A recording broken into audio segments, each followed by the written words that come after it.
তামোলপুৰৰ উলুবাৰীস্থিত ঐতিহাসিক শ্ৰী শ্ৰী গোপাল মন্দিৰত চাৰিদিনীয়া বৰ্ণাঢ্য কাৰ্যসূচীৰে পৰম্পৰাগতভাৱে ৯৭ সংখ্যক বাৰ্ষিক গোপাল সহবাস উদযাপন কৰা হয়। এই অনুষ্ঠানত স্থানীয় ভক্তবৃন্দ, সমাজকৰ্মী আৰু গণ্যমান্য ব্যক্তিসকলে অংশগ্ৰহণ কৰি ধৰ্মীয় পৰিৱেশত গোপালৰ পূজা অৰ্চনা আৰু সেৱা আগবঢ়ায়।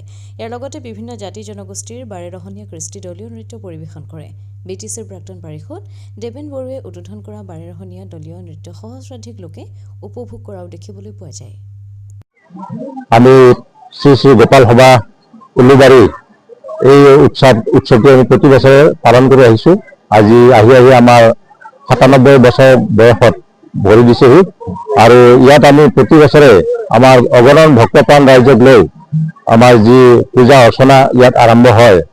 আমাৰ ইয়াত সকলোৱে আস্থা প্ৰকাশ কৰি সকলোৱে ইয়াত আহি তেওঁলোকৰ নিজৰ মনোকামনা পূৰ্ণ হয় বুলি তেওঁলোকে বিশ্বাস কৰে আৰু সেইকাৰণে ইয়াত আহি জাকে জাকে আহি পূজা অৰ্চনা কৰি আহি আৰু সেইলৈ আমাৰ এই অঞ্চলত ইয়াৰ লগত সংগতি ৰাখি আমি বিভিন্ন কাৰ্যসূচী ৰূপায়ণৰ কাৰণে আমি চেষ্টা কৰিছোঁ।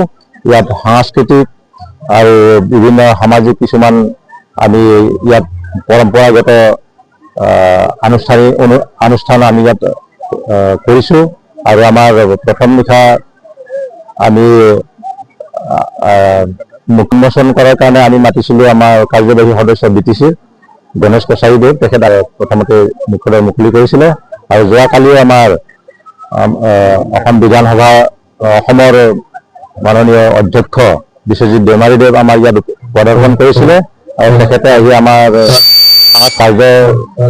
কাৰ্যক্ৰমৰ যি নাগাৰ নাম এই উন্মোচন কৰিছিলে, তেওঁ উদ্বোধন কৰিছিলে আৰু আহি তেখেতে মানে খুব উৎফুল্লিত আমাৰ এই আয়োজন দেখি। আমি প্ৰত্যেক বছৰে এই অনুষ্ঠানটি আগুৱাই নিয়াৰ কাৰণে চেষ্টা কৰি আছোঁ আৰু আমাৰ ইয়াৰ অঞ্চলৰ সকলো ৰাইজে আমাক সহযোগিতা কৰে। আৰু তামোলপুৰৰ পৰা পৱন বড়োৰ ৰিপৰ্ট, অমৃত নিউজ 24/7।